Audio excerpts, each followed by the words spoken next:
Dear Diary, my ongoing show, We've Got Ward, a Doof Media podcast series where we expertly dissect and discuss Ward, Wildbow's return to the world of parahumans, is going great.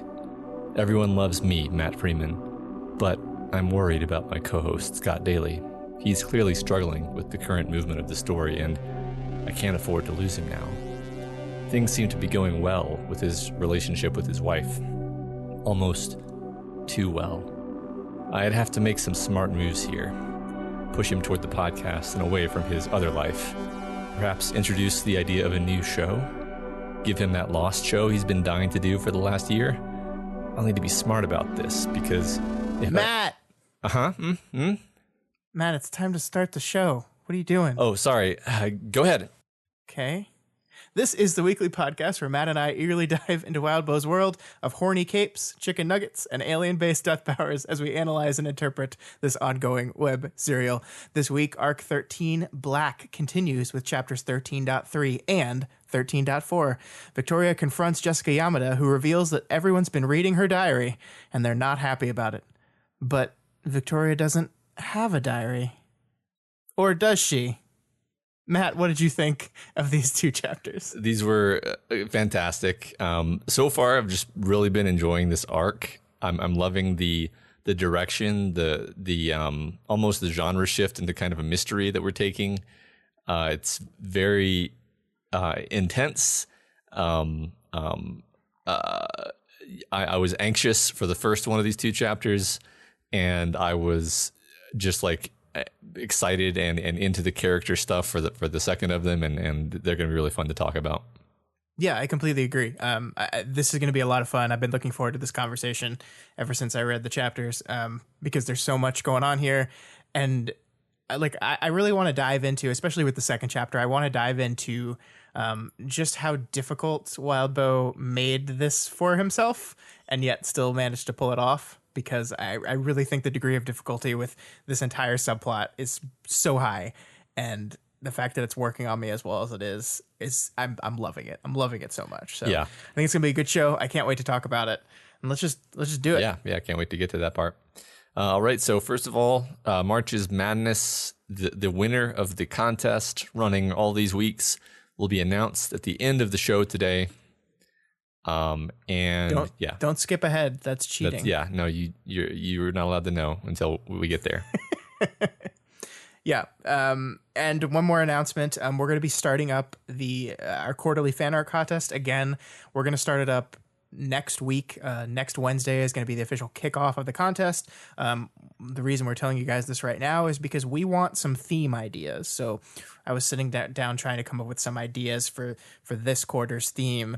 And I was like, well, why don't I kick this out to the audience and see what other people come up with? So if you want to send us a direct message on Twitter or just tweet at us, you can send us an email at gotwormpod@gmail.com. If you're on the Discord, you can just message us on the Discord. Just let us know what you think would be a good overall theme for the next fan art contest. We try to keep these as vague as possible to allow many interpretations and whatever people want to do, but we like to have some sort of theme on it. So let us know. We'll pick the one we like the most, and then that'll start up next week, and it'll run for about a month, and then we'll get to award some amazing fan art. Yeah, I'm remembering the theme that was Jessica Yamada saves the world, and oops. Yeah, feeling pretty upset at her right now. So she tried to save the world. Yeah. Well, let's address that. Let's address that right now. All right. So we begin 13.3, and so to begin with, Wildbow is going to be toying with our expectations in both of these chapters this week in very different ways. So in this chapter, as it starts out, we're not told who's speaking. And I, for one, was assuming that Jessica was speaking. because the last chapter ended with Victoria thinking, I did something wrong. I failed her. She wants to see the damage before she talks to me. And then Jessica says, after. All right. And so when the speaker in the next chapter kind of begins speaking without being named, we have Victoria saying, yeah, an explanation would be really good right now. And then the other party says, okay, you're a fucky sort of monster, Antares, right? You're just like, whoa. Jessica. Yeah. How could you? Because in that context, it's like a horrible, horrible thing to say. Right. Yeah, I mean, it's kind of a horrible thing to say even after we learn who's the person saying it. They just have a very complicated reasoning for why they're saying it. Right, that way. And they don't know that Victoria has this complicated, reason why that would be especially offensive to her. Right. Yeah, I mean, I completely agree that this opening is fantastic, and it is absolutely meant to set you up. It is designed this way. I mean, the first line of the new chapter is, I can explain it all if you're interested, right? That's the first line we get. We go directly from Jessica Yamada saying, yeah, I'll talk to you, to I can explain it all. And you're like, oh, thank God. Yeah. Thank God. Finally, we're going to know. It's been however many days, and we're finally going to know what the hell is going on with Jessica. And it is very clear here that it is trying to trick us. It wants us to think this is Jessica saying this. It wants that shock value.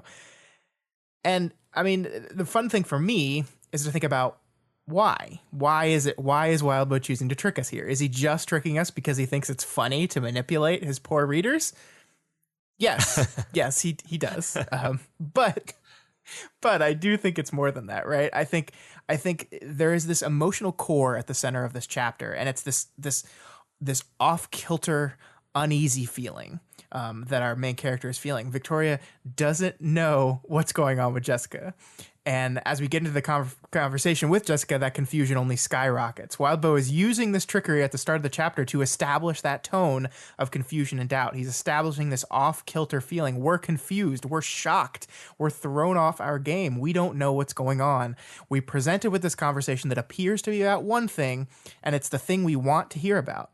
But that's just deflection. It's trickery, but it's trickery with purpose. And it's great. Yeah. I think that consistently one thing that I'll say, certainly for this chapter, probably the next one too, is that, the mechanism by which he's doing this to us is that he's doing these things to Victoria in a sense. He's like, Victoria's reaction to Solar Stare saying this is pretty much what our reaction is, which is just like several seconds of confused blinking as we process and try to understand what multiple gear shifts of like, what the hell is going on. And this happens multiple times actually, where at least for me, Victoria was mirroring my inner reaction, or perhaps I was mirroring hers, because you're confused and Victoria is confused also. And it works really well in terms of selling that confusion.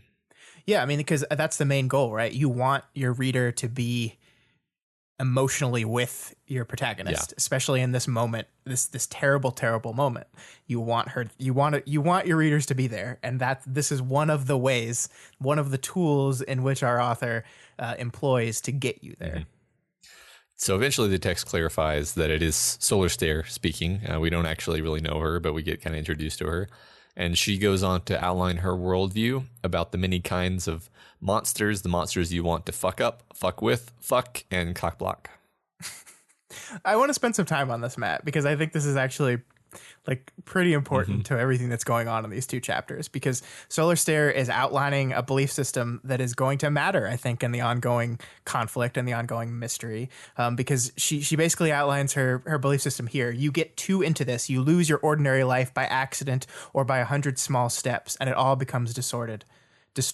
Without enough other things going on, you don't have the ability to keep everything straight. So you end up becoming something fucky, something that gets fucked up, fucked with, fucked, or frustrated, which is much better than cockblocked. Yeah, because it has an F. It's alliteration. Yeah. And the thing I like about this is it's basically this idea that if you're a cape and you focus too much on that cape life, you lose a part of yourself. And in Solar Stare parlance, you become a sort of monster, a fucky sort of monster, right? it's different. Her definition of monster is different than a lot of our characters have been in the past. But it is still, a monster. It is monsters that you have to deal with in different ways. Some are good, some are bad, but basically a monster. And I love this because this is kind of setting us up for a lot of what Jessica's allegations are going to be against Victoria, right? The central idea that you have been focusing so much on the Cape stuff that you have abandoned everything else. And it's, of course, very supported by the diary in which she's read. But we're kind of like cluing ourselves into this whole line of thinking. And that repeats multiple times throughout these chapters. Yeah. There's another very interesting thing that's going on with Solar Stair conversation, which is that I have a hard, like the first time I read it, I had a hard time paying attention to it. And I think that that's intentional for the exact reason that Victoria is trying to distract herself from the thing that she really wants to find out, which is also the thing that we really want to find out. We want to know what's going on with Jessica. Yeah. And so like, I think it's pretty great because I think that Wildbow is actually communicating some very important stuff about what's going on in the story right now. And we the reader are predisposed to just kind of skim over it. I mean, I love this line where Vista is sort of challenging her on why she's speaking this way, and Solar Stair replies, "Everything's a fucking metaphor," and I feel like I feel like this is going to be one of those lines where we come back at the end of the story or at the end of the arc, and we're like, "Aha! See, it was right there all along. Solar Stair explained it all to us." Right? Yeah. But as it is, we're like, get to the Jessica Yamada conversation. Right. And the cool thing about that is Victoria is kind of doing the same thing, right? I mean, like this is a basically the thing that Solar Stair is presenting our character with is this idea that if you get too into your Cape shit and lose all the other shit, that turns you into a monster. She's using the word monster here. And Victoria is kind of so distracted, she doesn't really challenge her on it, right? Like she's not explicitly saying I agree with you, but she's also not explicitly saying, no, I think you're wrong. Here's what I believe, and I'm going to fight you on it, because she's not really paying attention. She's only kind of paying attention. Yeah. She keeps, as you said, glancing back to the room. She keeps looking back where the rest of her team is meeting with Jessica. And I love that because like there's something that I think probably if Victoria was focused on the conversation, she would have some words about this philosophy. I don't think she would agree with it 100%. Yeah. But we don't see that here because she's not really engaged in the conversation. Yeah, she's just kind of nodding along, saying, "Yeah, right." And the thing is, I think she's parsing. I think she's parsing Solar Stair on the surface level of Solar Stair is explaining what the bunker is for, which is explicitly what Solar Stair is doing, but subtextually she's outlining, like we said, her whole worldview about what capes are. And yeah, if Victoria were engaged, she would be pushing back against that, but just like the reader, Victoria is not actually fully engaged with what Solar Stair is saying. Yeah. Solar Stair is a really interesting character, and I think we're going to have many more things to say about her. But the one thing that I wanted to point out right here is this. We've kind of had this eye focus on in these chapters so far. Like back in the last chapter, we talked about Kenzie's red eyes. And we have to remember we're in this arc called Black. And Solar Stair has these eyes of luminescent liquid. They're like glowing liquid. And Black, we already talked, Black is this absence of light. And we have this character whose eyes kind of shine with this liquid and who's literally named after light coming from the sun, Solar Stair, right? So we have this character outlining this philosophy saying everything's a fucking metaphor. Like with this character is sitting here in our story right about this pivot point where Victoria is going to discover some plot against her, and we have a character who is the opposite of Black, who is talking in big huge metaphors about like the state of being a cape, and I think that's very targeted kind of imagery, especially when I think I didn't fully notice this the first time the mask was described, but I think Victoria's mask is like it has no eyeballs. It's eyeless, yeah. Which is a perfect contrast. Like it's not just a black mask, it's a black, her eyes are black. Right. Yeah. So we have the luminescent glowing eyes of Solar Stair versus Victoria's completely black, non-existent eyes. Yep. Very foreboding. So, yeah. So after, sorry. Yeah. So before we move on, just one more thing. Like, I want to talk about like just how much I like the writing around this, because as we've said, we've already had these moments where like Victoria's only half paying attention and she keeps looking over to where her friends are talking to Jessica, and she's really conscious of that. But she's like, it's like this very realistic thing where like, I don't know if you've ever had a conversation when you're like really not into it, you're thinking about something else, you're worried about something else, but you like recognize that you should be paying attention, so you zone in and out of the conversation in a very specific kind of way. And when you're zoning into the conversation, you pick up on stuff that's most important to you. I mean, that's how, like, the thing she said, "You're a fucky kind of monster," is the thing that zoned her into the conversation. Other things that zone her into the conversation is she's noticing that Vista, when she's joking around and kind of going back at Solar Stare, that Vista is animated and happy and kind of joking around and human on some level. And Victoria smiles. It puts a smile on my face despite. And then her attention breaks away again, and she glances back at the conference room, sees Kenzie, who's up in a chair, moving around, gesticulating wildly, and the smile drops. The smile falls from her face. And like, I love this because it just seems like a very real construction of where your attention would go in that kind of situation. Yeah.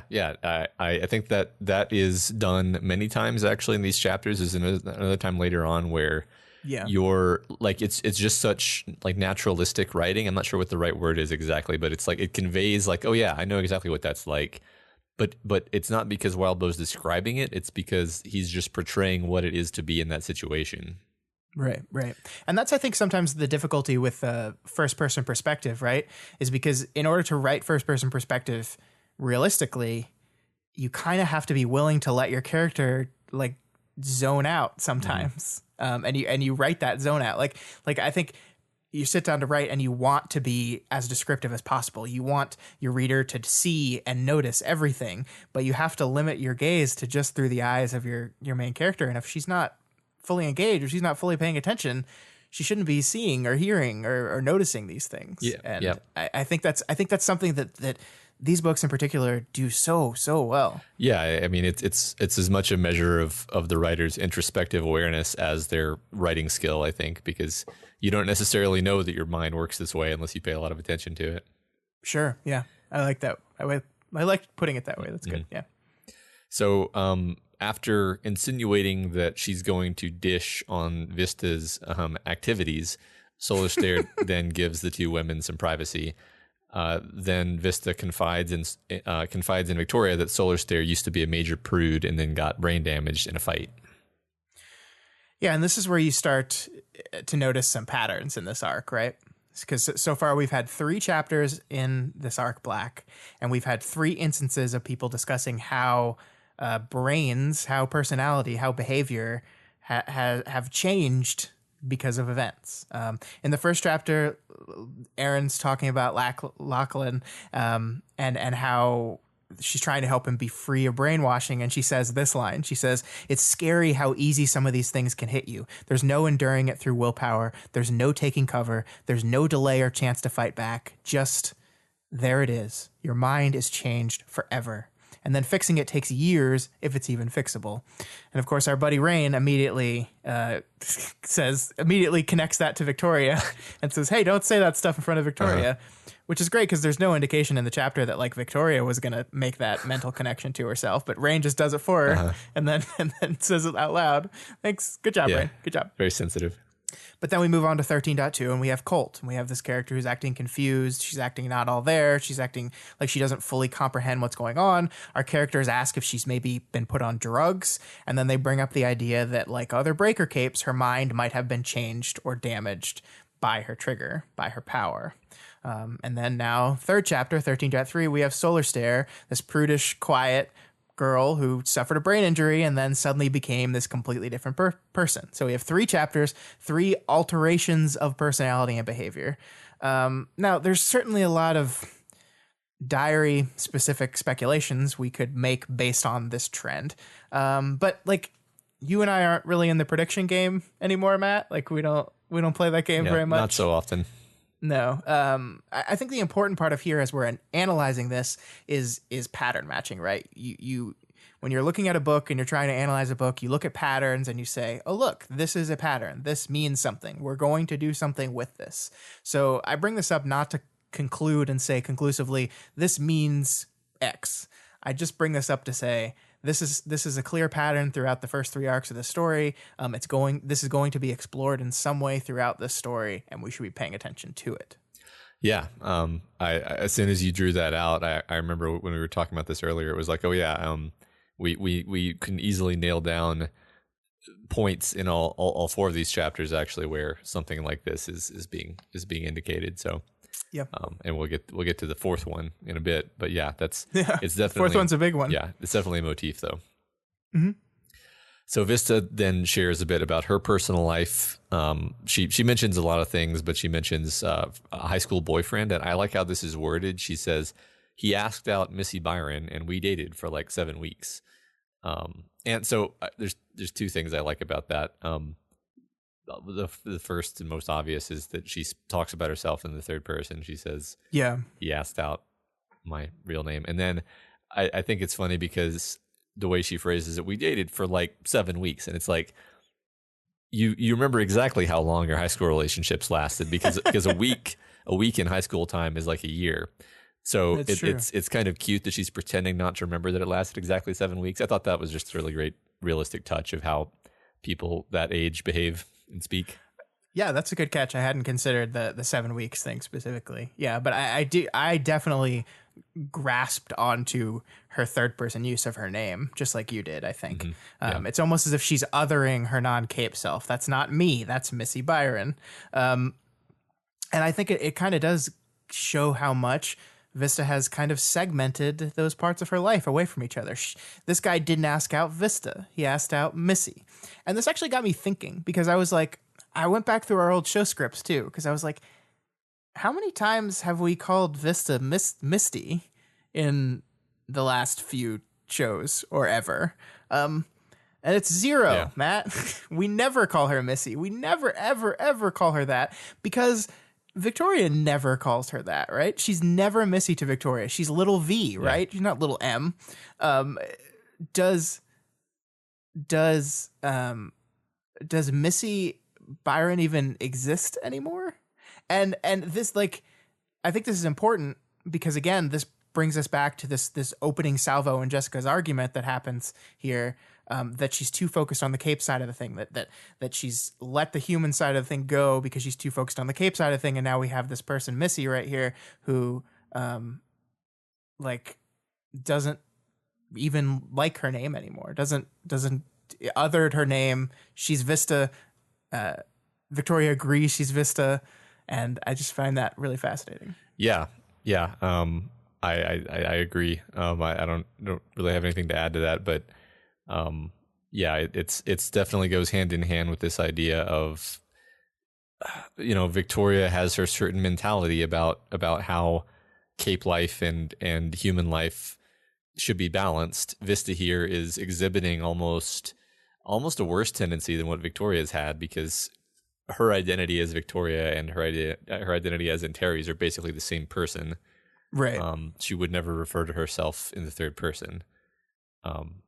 She's both of them. And then unless she's talking about Glory Girl, which is very specifically an othered version of herself. I guess she talks about herself in the third person all the time, but it's always about past selves. Yeah, that's true. Good point. And then of course Solar Stare is portraying there. So like this is just the chapter of everyone hashing out their little theory of cape life. Right. So then Missy asks Victoria if she's...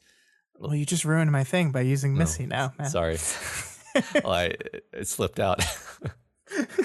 But anyway, ask Victoria if she's back in the dating game. And Victoria's answer is a big shrug in verbal form. Yeah, but I love how she phrases this shrug. She says, baggage aside, I don't think anyone could ever compare to Dean. Baggage aside, Victoria's baggage is like the biggest baggage ever. Yeah. It's like she's got a huge amount of relationship baggage. But she's like, okay, setting that aside now, nothing would ever be as good as it was with Dean. And there's that pedestal again, right? There's us putting Gallant up on this pedestal. No relationship would ever be as good as this one I had when I was 17 years old. You know who else said that, Matt? It was me after I got dumped by my college girlfriend, and I was wrong. I was wrong because I was a stupid kid that didn't know any better. Yeah, I mean, everyone thinks that when they're 17. Yep. And I mean, it's understandable. And 19 and 21. Right. Yeah. Yeah. Right. But I've never quite framed it this way, but I wonder, like, what does Dean, symbolize, like thematically? It is this idea that things were unattainably better in the past, and I'll never have it as good as it used to be. I mean, because that is almost a theme across her character. She's like, things will never be the way they used to be. Yeah, that's true. But it's so weird because it's an inherent contradiction, right? It's both things will never be the way it used to be, but I actually realize now that the way I used to be was not great. Yeah, I mean, maybe that's a realization she's going to eventually reach with Dean, and just be like, yeah, I'm kind of locked into this one way of viewing it, and there's other ways of viewing it, because she has sort of done that with her heroic self. Yeah, I don't know. I'm fascinated to see where this is going to go, because I mean, clearly this is a through line in the story. It's been a through line in the story the whole time. Yeah, and I'm just really, really can't wait to see where it goes. Yep, me too. Speaking of Dean, yeah. So Victoria shares a story about a time when Gallant vented at her and accused her of being the latest person to let him down, just like everybody else. Oh boy, Matt, let's strap in and put on our shit-talking Dean boots. Get to work here. So, here's the thing about this section. I don't want to conclude on anything because it's just there's so much we don't know, right? But this story made me feel a little bit uncomfortable because there's this story he tells where he's like, in the middle of a fight with Victoria, he says, every single person in my life has let me down. My parents, teachers, aunts, uncles, everyone I counted on, they all let me down. And now you're doing it too. You're doing it too. You're letting me down too. And then it describes here, there's very specific language here. I made it up to him, fixed what I've been doing wrong, and later he told me I was the only person that didn't let him down. So I think I did okay. And it's just this weird kind of manipulation to me that just seems unsettling with me. Like, it's like we solved this thing, but I fixed what I was doing wrong. I did exactly what he wanted me to. And then he switched back and was like, no, actually you're the only one who's never let me down. And it's like, so don't ever do that again, or we're going to go through I don't know. Like, yeah. I'm putting stuff on this. Like, I recognize I'm putting emotion on this, but there's just a tinge of it. And I'm not ready to conclude that there's some more Gallant shit we need to deal with, but it made me feel a little weird, and I'm like primed to look for this stuff now, Definitely. Like, I'm primed to look for, maybe there was some emotional manipulation going on in this relationship, which would be very fitting because he's literally an emotional manipulator. Yeah, I mean, that's his power. That was what for the first time reading this chapter, I realized that if Dean were one of the heartbroken, he would fit right in. He has like exactly their power set. I mean, their basic outline of like, can read emotions, can kind of control emotions, but not in a subtle way, the way Heartbreaker can. Right. Like, you can probably trust that Dean never tried to control Victoria's emotions directly, but just being that degree of empath, you can never win a relationship fight with someone who can read your emotions, because they're just gonna like, it's impossible. And yeah, like, I'm not going to go and say he was a bad person and he was manipulative, but like, how do you not manipulate people when you can read their emotions and they can't read yours? How do you even live ethically? Yeah, that's a good point. I don't know. Yeah. I don't know, but I think it's very like, she doesn't even say in this fight that the thing she did was her fault. Mm-hmm. Like, she doesn't say it was my fault. I did something wrong. He got upset at me. It's like, no, he accused me of being a person who let him down. And then I made it up to him by undoing that. And then he later told me I was the only person that didn't let him down. So I don't know. It just feels like it feels like you're messing with someone. And it just didn't. I didn't like it. Well, I didn't like and it. also on the more meta level, we're getting repeated beats of Dean being not quite so perfect, Right. Especially interestingly in these conversations with Vista, where Victoria will bring something up about a time when when Dean was a bit of a shit, and not a terrible egregious shit, but just a little bit of a nudge off that pedestal. Right. Yeah. I mean, I think you're absolutely right that we're seeming to head towards a situation where he's not up on that pedestal anymore. And that doesn't mean he has to be like a shit person. Yeah. Like that's not even what I'm saying. I'm not saying that this thing indicates that actually Dean was a monster. No, that's not what I'm saying. What I'm saying is he was not the perfect person that Victoria has built him up to be. And I think we're slowly going to be moving towards that. Yeah. Well, I almost think that that's a major function Vista is serving. Because if Vista weren't here to have these conversations with, then Victoria would either be having them with random characters, which would be weird, or in her head, which would be less satisfying. Right. Yeah. So we're moving through it with Vista. So anyway, then we get this gut punch, where kind of like in the middle of this conversation, like almost non sequitur, she says, "Except I let him die." "No, Victoria," Vista said. No. I frowned. "No."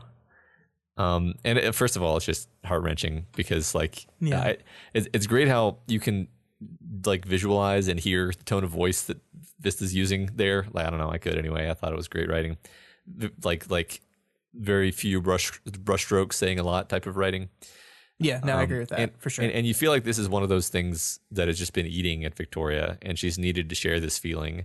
Because we know that this thought has crossed her mind during one of the many sessions of emotional mind whammies that she's undergone recently. Mm-hmm. But it kind of flickered across her mind and then didn't really come back. Whereas here it almost seems like it's just slipping out into this conversation. Like it's just something she really needed to share. Yeah, and I like this idea of framing it as a confession to Vista specifically. Mm-hmm. Because as you just said, Vista serves a role in the story of being like one of the people who knows Dean very well and loves Dean almost as much as she does, right? So by admitting to Vista in her mind that it's her fault, the person that they both love so much is dead now, it feels like to her an important confession, right? It has been mentioned earlier in the story. She has clued us, the reader, into this guilt she feels for his death, but this is saying it, and it's not just saying it; it's saying it to the other person that loved him. And I don't know. I think you're right that there is an importance to that has not been present in the other moments where she's thought about this. Yeah, I mean, she sort of wants absolution from Vista because Vista is one of the few people who it would mean anything from. Mm-hmm. And I mean, even this small, I frowned. Like I read that as like she's kind of trying to hold it together in this moment, I think. Yeah. That was how I took it anyway. So Vista offers a physical and psychological shoulder to lean on, and Victoria thinks about how Vista is this really special true blue hero, not like, and then insert list of perfectly decent kinds of person, which would include Victoria, but that she's discounting as not being true heroes. And it's funny because she's even like inaccurate in how she includes Vista in the class of perfect true blue heroes, because she says like people who were heroes except they'd killed a person. And it's like, yeah, Scott, if you don't think Vista kills people, you're living in a fucking dream world. Yeah. I mean, we've literally seen her do it. So yes. Yeah, I agree. This is a really interesting way of framing heroes, right? And it's kind of this way that lines up very much with Victoria's special form of self-deprecation, because she doesn't not think she's a hero. She just doesn't see herself as a true blue hero. She sees herself as an except for hero. Mm-hmm. I'm clearly one of the former, Victoria says, but Vista's the latter. She wouldn't do any of that stuff. And it's like, no, she's an except for hero too. I mean, like if you're gonna call yourself an except for hero, you have to call Vista one too by your guidelines. Like Like, and I think you're right that it reflects how she's feeling about herself. She killed a man in the last thing. She hurt her mom, and now in her mind, she's done something to upset her therapist, the person that she's like one of the people she's closest to, one of the people she's revealed the most about herself. Is not talking to her for some reason. So she doesn't feel like a true blue hero. She feels like an accept for hero. And I love that. Yeah, just the way you just put that sentence together made me realize like Jessica at this point is kind of almost more of a mom than Carol is, and to have to be rejected in this way by Jessica, is understandably devastating. I mean, the text conveys that it's devastating, but when you phrase it as Jessica's kind of a mom figure to her, then it's even worse. Yeah, I agree. So, So as the pair look over some hideous costumes together, Victoria closes up the conversation by asking if there are any people with bio powers who might be able to help Sveta. And Vista says, sure, Orchard is here. And I'm sure that them being brought up again is a meaningless coincidence. Totally meaningless. Not going to pay off in any kind of way. Yeah. This is important, though, for Victoria, though, because we know what her comfort level with bio tinkers and bio capes are, right? She didn't like them. Yeah. She's uncomfortable with the idea. It triggers too many bad memories for her. She doesn't like it. She doesn't like thinking about it. She doesn't like dealing with it. But once again, we see here she's willing to do this. She's willing to reach out to these people because it's important to her friend. And it doesn't seem like Victoria is trying to help out Sveta for some sort of like transactional, manipulative, like team focused way. Like it's genuinely because she cares about her, which is important considering what's about to happen. Yeah, good point. Yeah. Just for everyone who may have forgotten, Orchard was the group of scary, fate worse than death oriented biotinkers from the Eclipse arc. They were very scary. Yes. Yeah. So so we do get another beat here, Matt, of Vista pointing out that Sveta's doing super well, actually, right? She's shocked that Victoria would mention bio tinkers. And then when she learns why, she's like, but Sveta is she's doing so well. Does she need this? And of course, Victoria knows something that Vista does not in the form of weld. But I think this is, again, another beat of our story being like, is Sveta doing as good as she looks on the surface? Because I don't know. Right. And I just love pointing out all those moments because like there's been this like Sveta's been like a slow burn for the last, I don't know, 6 months real time. So like, yeah, totally. Just banging that drum. And it's not even the only one we're going to get in this chapter.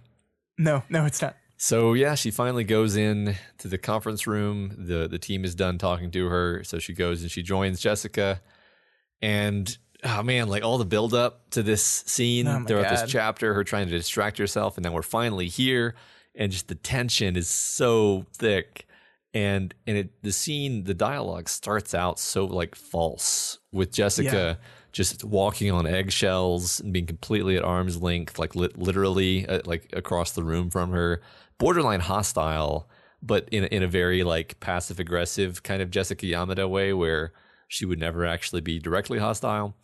And it's hard to put your finger on too. Like it's just that every like word choice is just not quite what Jessica would say if things were okay with her and if this was like a normal conversation. It's just this very guarded and uncomfortable tone, and it makes you feel exactly the way Victoria's feeling. Yeah. Well, and what we see almost right away that Jessica is very, very good at being a therapist, very, very good at being emotionally supportive and understanding and attentive. She's really bad at this. She's bad at masking anger. She's bad at passive aggressive behavior. She's not good at it. She's really bad at it. And you're right. Like this conversation, I love the writing here. It's brutal. It's tense. It's terrible. It's painful. It's all of these things simultaneously. And it's this slow, inevitable build to the moment Victoria gets so angry she uses her aura. And I love how each and every one of Jessica's statements is interjected by this internal dialogue in Victoria's head, right? This italicized internal dialogue. These are the things she wants to say to her but can't. And then by the time we get to the end of the conversation, she's just those internal statements go away, and she's just speaking her mind totally and forthright. And I love it. Like the first one, in the middle of this opening salvo from Jessica, we see this italicized comment, "Why did you block my phone?" Like that's like number one, what I want to know. You're going through all this lead up. Why'd you block my phone? And I love it. I love it so much. Yeah, it's an absolutely beautiful technique. Yeah. And I think what I want to do, though, is I want to focus on what Jessica starts with here, how she starts this conversation. Because you're right. She's being very cautious. She's being very passive aggressive. And she starts with something that I think by now in the chapter should sound familiar to us because we've been primed for it. She says, "I think we've always had our disagreement over the balance of priorities, the balance of civilian against powers, with each of us pushing for one or the other." And this is basically a redo of a debate that they've had already. Remember, at the very beginning of the story, they had this whole conversation about the value of balance one way or the other and which way people tend. And it's interesting because this is basically a redo of that conversation. But as you said, the writing makes it clear that it's different. There's something wrong. It's the tone. It's so much sharper. It's not like theoretical discussions about the nature of capedom versus their human side. It's barbed from Jessica's side, and it's so wonderful. Yeah, I mean, it almost seems uncharacteristic of her to even use the word pushing to describe a conversation between two people. And to Victoria, I mean, one of the fun things about this chapter is that it reads so differently on the first 3 through versus the latter ones, because sure. To Victoria and to us too, like everything Jessica's saying at the start of the conversation is almost a non sequitur. Like the next thing, like she starts to push harder, and like a bit, I think a bit of anger leaks through here where she says, "You pushed hard here, didn't you?" Jessica asked, and then Victoria says, "Here," and she's clearly just confused, right? Yeah, because it doesn't make any sense. What are you talking about? Right, and then Jessica says, "With the group." Never mind, I'm getting ahead of myself.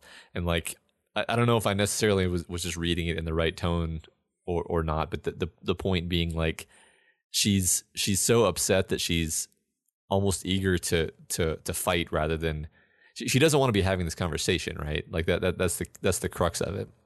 Right. She doesn't want to be having the conversation. She's pissed off, and she feels like she can't be angry about the things that she's being angry about. So it's almost as like she's grabbing for the first thing she can find to be angry about. Mm-hmm. It's like, oh yeah, your balance, and then in a second she goes, oh yeah, your physiotherapy, you're not doing that. Yeah, what's up with that? And it's just like she's like searching for stuff to be angry about, and Victoria's just like, no, I am doing it. I went to the hospital, I got the thing, and I've been doing it at home. And we, the reader, know that because that's how the arc started. The arc started with her doing her physiotherapy, and she said she's been doing this every day for the past 3 weeks. Yeah. And as you mentioned a minute ago, the text continues to have these interstitial thoughts of Victoria where she's mentally responding to what Jessica's saying, almost perfectly in line with what we're thinking, or at least what I was. She said, like, where are you going that's getting ahead of yourself? Is this caring about me, or is it accusatory? Is it your next step to get to the real subject of this conversation? And it's just like, yeah, the confusion and bafflement. But Victoria's still trying to be civil, and she's still, I think she's like hurt and somewhat frightened even of what's happening, and just bewildered and confused. Yeah, I agree. And I mean, Jessica's doing, like, I think the cool thing about this is, as you said, when you read this again, knowing what Jessica knows or what Jessica thinks she knows, this all makes sense on a very real, relatable level. But I think even on that real, relatable level, you're still like, Jessica, you kind of bungled this. Like, as a therapist, you probably should have handled this a little bit better, and you didn't. You mean like even knowing what we know from having read it twice, it still seems like she bungled it? Yeah. I agree. I was just checking. Yeah, because like she's not an operator. She's not a law enforcement officer, right? She doesn't think this way, right? And she doesn't want to have to think this way. Like she really almost like resents the whole, she said, like, I hate the code names, yeah, like she hates everything about this, and this is just not her. But so yeah, I mean, I think it makes sense that she bungled it because it's not her wheelhouse at all, and she knows it. Yeah, and again, she doesn't want to have this conversation, and she feels like on some level probably that Victoria forcing this conversation is almost more evidence towards her manipulating tendencies. Like instead of reading this as as Victoria just saying, I want to know what's going on. She's reading this as Victoria saying, I want to get in and try to force you or manipulate you to being back on my side, right? Right. Or figure out what the damage is so that I can do damage control. Right. Presuming that she knows about the diary and what she doesn't, because she there's no diary, right? But anyway, right. Yeah. So yeah, I'm gonna have to pull more quotes because this whole conversation is such a masterclass. So Jessica accuses Victoria of not taking care of the others because she's not taking care of herself, and Victoria thinks this was the first thing she'd said that really hurt, that felt like it wasn't possible to fit into the mold of a normal conversation with Jessica Yamada. That's such a perfect way to describe it. I love it. Yeah, and I think it's great because it emphasizes what you, the reader, have already been feeling this whole time, where you're like, this doesn't feel right, but this comment is just wrong. Like, it's just like, oh, exactly what Victoria says, right? Like, it's just a perfect one line explanation of the feeling that you're having right now. Yeah. And the thing, like, I love because Wildbow is doing this to a fan favorite character, right? And Wildbow knows he's doing this to a fan favorite character. He knows people really like Jessica Yamada, and so he's kind of raking her through the mud right now.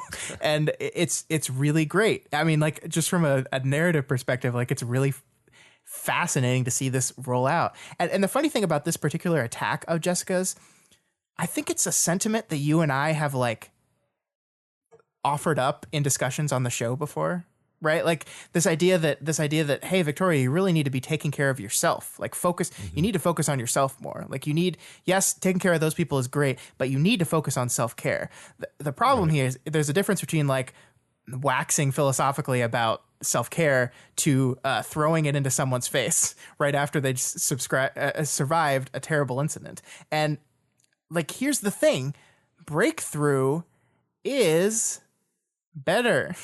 Like, they're not perfect. They're still going through shit, but we just had this moment at the end of last arc where Ashley took stock of the entire team and said, look, I'm doing a lot better. Kenzie's still got a long way to go, but she's doing better. Tristan and Capricorn seem to be doing okay. Sveta, yeah, she's there's some stuff to work through there, but like these people have made progress, and so like again, Jessica's form of attack here doesn't hold a lot of water to us that know what's going on. Right. And yet that the really beautiful like narrative and plot wise aspect is that once we know where Jessica's coming from, which we don't right now, it makes perfect sense that she would have this reaction. Because every bit of that progress is just seen through the lens of manipulation, right? It's not real progress. It's just sneaky, terrible manipulation. Yeah.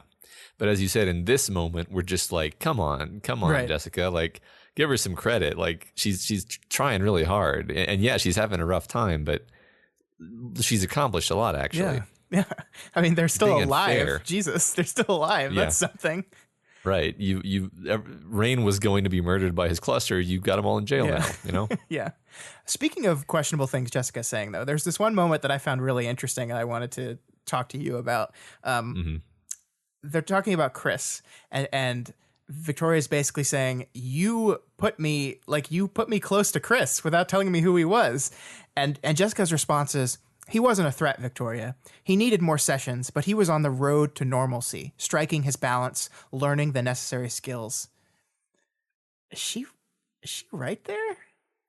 So, I mean, unless she knows something we don't, I'm going to say like empirically no. Yeah. Because Jessica didn't do anything to Chris. Victoria. Victoria didn't do anything to Chris to push him to make the decision. I mean, other than maybe like the fact that he got access to Amy was through Victoria in a sense, but like that's not Victoria's fault. He got access to Amy. He got access to Goddess. None of this was really Victoria's fault, I don't think. I mean, you could maybe draw an elaborate argument where it's like the only reason Goddess went after Breakthrough was because she knew she could use them because Victoria went on TV. Yeah, whatever. Blah blah. Yeah. Yeah. No way. Yeah. Yeah. I think that Chris was he was gonna grab some opportunity to make a play, to do something big. Yeah. Right. That was his whole thing. Well, and it's 100% revisionist history, right? Because the reason why Victoria joined this team in the first place is because Jessica was so scared of what might happen with Chris that she needed someone to look out for them, right? Like, and now she's like, oh, actually, he was on the road to recovery. He was fine. He would have been fine. It was no big deal. He wasn't a threat. And it's like bullshit. Like by the end of this conversation, she admits that Chris was the reason. Like it just seems argumentative at this point, right? It's literally her grasping for things to be angry about and then dismissing other, because she the perception that Jessica has right now is that Victoria is this piece of shit, manipulative, awful person, right? So she doesn't really give a shit what this person has to say anymore. This is not her patient anymore. This is someone she was completely and totally wrong about in every single way. And I think the fascinating thing about that is I think part of where maybe the anger and the recklessness and the nonsense comes from is I bet Jessica sees this as a failure on her part, right? A failure to detect it, but also a failure to help her. Like, Victoria was this person in a terrible place, and maybe Jessica thought, I helped this girl. Like, I'm overwhelmed. There's so many people. Everything's so terrible, but I helped this girl. I helped her, and she's doing better. And then to learn that it was all deceit, it was all a lie, it was all manipulation. She's terrible. Like, that's not only anger at Victoria, but that's anger at herself and guilt and failure and that kind of thing. So again, that's the thing I love about this is on a second read, like you understand Jessica a lot more. You understand her emotions. It doesn't make them okay, but you get it. Yeah, I mean, we kind of skipped over it, but like toward the beginning of the discussion, Victoria kind of bites back, saying, like, no, the best you can ever get with the agents is a compromise, right. and in context of the diary, that's just you just know Jessica's thinking like, oh, of course she would say that, right? You know.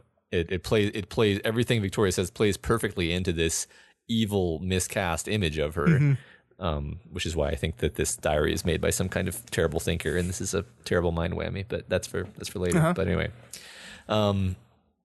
so maybe I'm like too tuned into this protagonist, or maybe I just think I am. But I love that like Victoria will like notice things like at the same time you notice them and are thinking them. So like you're thinking like, man, Jessica's really not good at lying. And then Victoria's like, she wasn't good at being evasive or thinking on the back foot. Right. And I don't know. It's just, I love how this whole scene was written in that particular way where you're tracking along with Victoria's thoughts, like very organically. Yeah. I think again, it was just like we talked about at the very beginning of the chapter.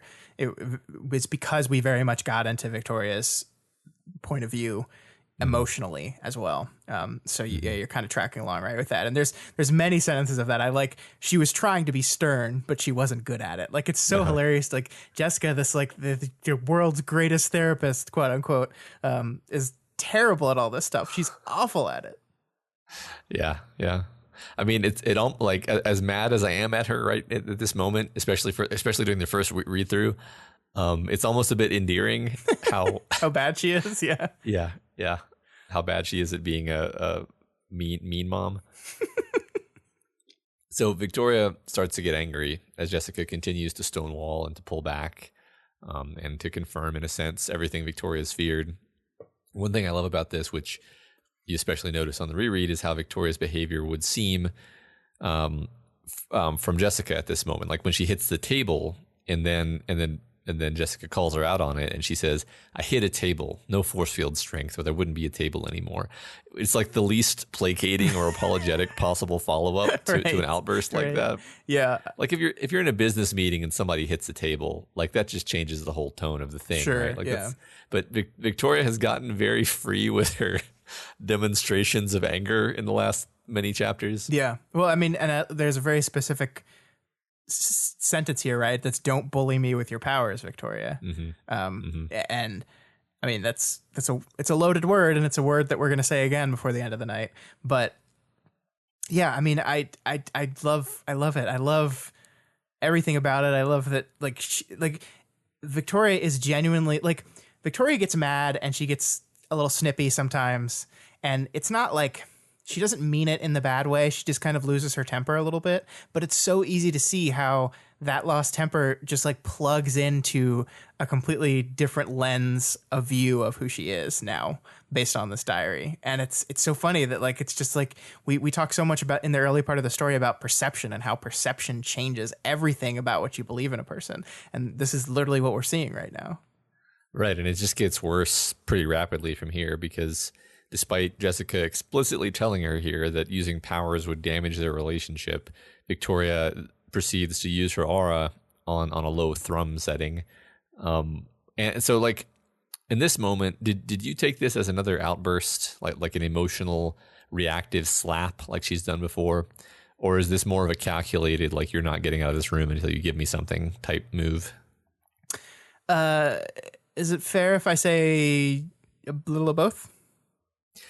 I feel like on the intentional level, well, I feel like it was more automatic, but and the reason I say that, and this is after thinking about it for a while, is because she reacts so emotionally to the realization that Jessica thinks that Victoria is like cornering her in the room. Mm-hmm. Because she doesn't mean to be doing that. Yeah. I mean, I think she's driven to a point of outburst for sure. But I also think the fact that earlier in the conversation, she basically stated like Jessica's saying to her, don't use your powers, like don't do it again or I'll leave. And her response is, at this stage, doing nothing would permanently affect our relationship. She's saying, like, if you use your powers on me, that will permanently affect our relationship. Victoria says after that, at this stage, doing nothing would be what permanently affects our relationships. So while I do believe it was an outburst, I do think there was motivation behind it. Like, I think it was like, I have to use my aura here because I have to get, I need you to tell me something. You have to tell me something.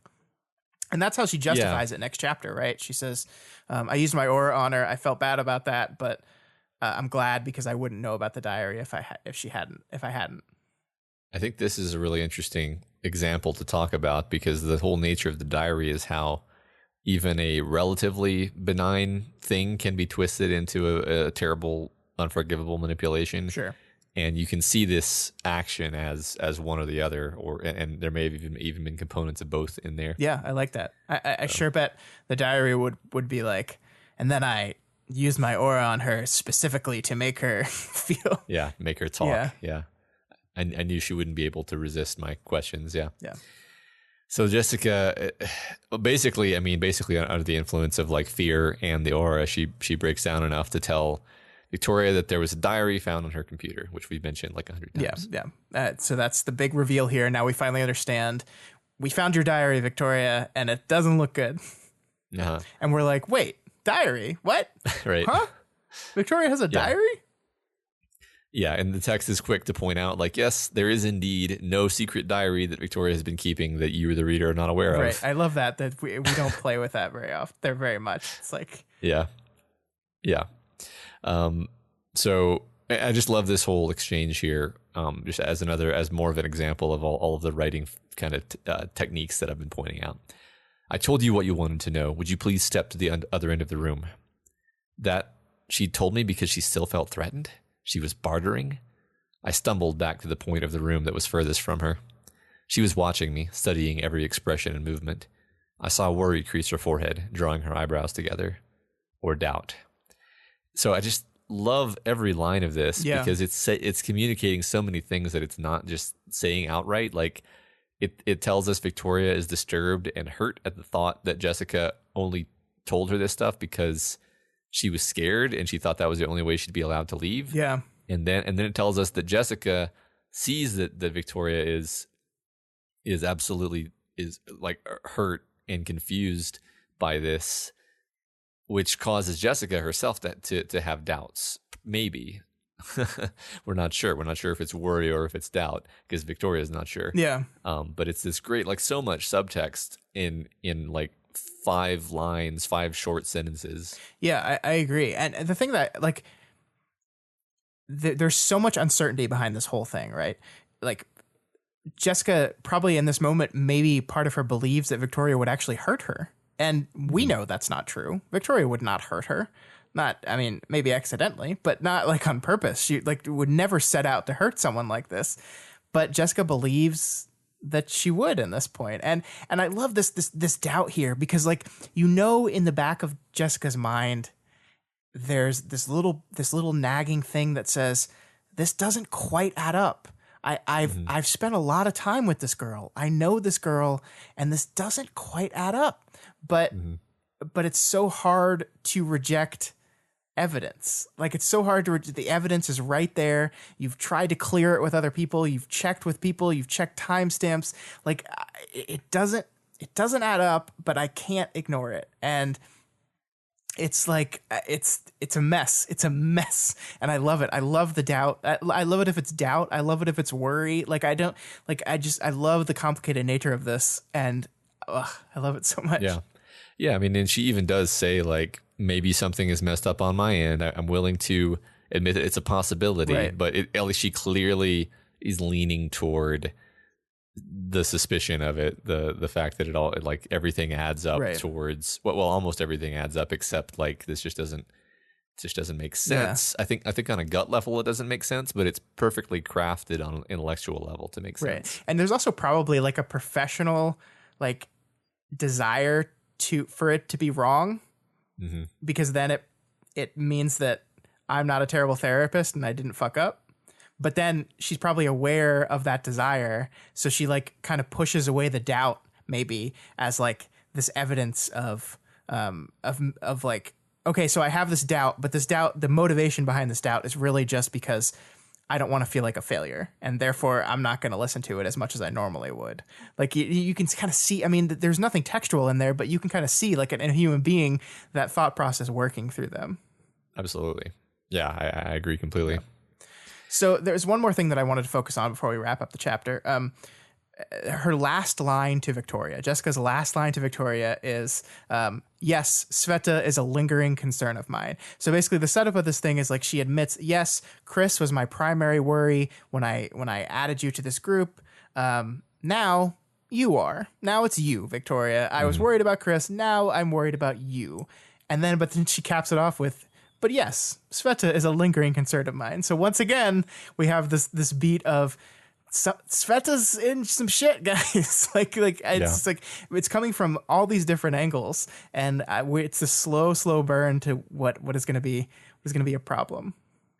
Yeah, I almost wish we got to see the scene where, Jessica realizes that Sveta is in her presence completely unrestrained, because for me, like, just remembering Jessica's interlude where she's just absolutely scared shitless because Sveta's like trying to crush the armored suit that she's in. Yeah. And almost succeeding, and Jessica's like forcing herself to calm down Sveta, because otherwise she's going to die. And it's like, now Sveta's just out of her suit hanging around. Jessica doesn't necessarily know that, why that might be okay now. Yeah, I don't know. I just thought that was a moment where it would have been I mean, I can still imagine it. I didn't need to see it, Yeah, but no, I got you. Anyway. I got you. So Victoria takes a while to compose herself before heading out. And according to my read, once she does head out, she completely fails to play off how upset she is. Like everyone can tell, I think. Yeah. But anyway, she arranges with Kinsey to have a conversation with the world's greatest detective. And the chapter ends with, Tattletale would be either my biggest ally or a prime suspect. Yay! Yay! It's a murder mystery. I mean, a diary mystery. Yeah, I love, like, the thing that I love about this development in the story, that we're going back to the Tattletale Well, that of course we knew we had to go back to because their interactions are too good to not go there. But it's like this kind of natural buildup from the last bit. Like, Victoria and Tattletale have now successfully partnered before. It was out of need, and here's another need. And so I think this is growth in our character. She feels like she needs someone's help with this. She knows that Lisa is probably one of the best people to help with this. And at this point, she's comfortable enough to feel like she can go to her and genuinely ask for help. And I love it. Like, I love that we've built up to this through the whole last interaction was kind of leading to this moment where I can go to, I will call Tattletale my biggest ally possibly in this whole thing. Like, that's a huge change. It's huge, and it's so earned. Yeah, absolutely. It's great. So we move on into 13.2. And That's not right. 13.4, right? Yeah, I think I didn't fix that. it's all your fault, Matt. 13.4. So this chapter, it's a normal Ward chapter. Nothing weird about it. It begins with Victoria ruminating, catching up on where she is mentally. And, if you're not on guard while reading for the first few paragraphs, you're like, that's a slightly wrong kind of tone to that. I don't know if I could put my finger on it. Sounds like Victoria, but these thoughts don't really align with the Victoria that I know. And then at a certain point, the text crosses this line where you're like, okay, I know Victoria doesn't believe that. She believes the opposite of that. Or like, I know the reason she did that wasn't what she's saying here. She wasn't motivated by that. But like everything you're reading is so terrifyingly plausible. Yeah. And I mean, I know you read these back to back. I read them when they came out. So like I wasn't primed to be expecting it to be the diary. So it just completely kind of worked on me that way. No, and I think it's kind of designed that way, right? And so this is what I want to spend a lot of time on. I like just like at a high level, the writerly technique on display here. Because you're right, we start in diary res. And there's no real indication that that's the case. There's no, structural changes, like we're not italicized or there's not different formatting on the page. It just looks like normal text. And the decision to do this, like the degree of difficulty in constructing your chapter this way is so enormous. And the margin of error is so tiny. Wildbow choosing to show the diary here is basically like an author saying, my character created the objectively greatest piece of art the world has ever seen. But then actually having the balls to show your audience that art, right? Mm-hmm. If it doesn't come off as believably true, the entire subplot falls apart. If we don't buy that the diary that we're reading is convincing enough to fool Jessica Yamada, a character that up until this point we've generally respected, this doesn't work. It just falls apart. It won't work. Yeah. And Wildbow could have just had Victoria say, yeah, I read the diary and that's definitely not me, but it's close enough to me. So I get it. I get why Jessica might do that. And I mean, he literally does that. That is basically a line that Victoria says after reading the diary. But he doesn't just do that. He shows it to us. He lets us experience it as well. And he shows it to us in such a manner that the diary actually has to do two different things at the same time. It has to be written in such a way that it sounds close enough to Victoria that we can understand why Jessica bought it. But it also has to be written in such a way that it sounds different enough from Victoria that we, the audience, parse out that it's not her. Yeah. It's a degree of confidence in not only your skill as a writer and your understanding of your character, but also your audience's understanding of that same character too. It is so hard. It is such a thin thing it's such a thin margin of error. Mm-hmm. And he nails it, Matt. He nails it. Like this works so well. Like everything about this lands in exactly the way it's supposed to land. You completely see why Jessica was fooled by this thing, but this is not her. The whole, like, you know it. There's no doubt. This is not Victoria. Victoria does not think like this. The Victoria we know does not think like this. But it's also plausible that it's almost seductive to believe. Like, I think there have been, Reddit threads where it's like, maybe she did write the diary. Or maybe some alter ego wrote the diary, right. And because all of the rationales are like, yeah, well, maybe that thought did occur to her, right? And I think the fact is, like, maybe it did actually. Like a lot of things occur to you when you're going through your life. Right. That's not what motivates you necessarily. Like, so, yeah, it's on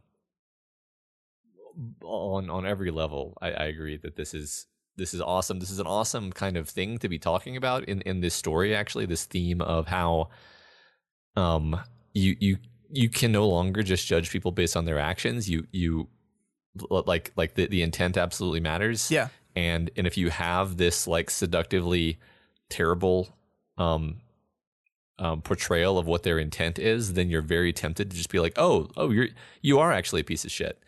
Right. Even if you're the reader and you know better. Right. I mean, I think that's the line you have to walk with this whole thing, and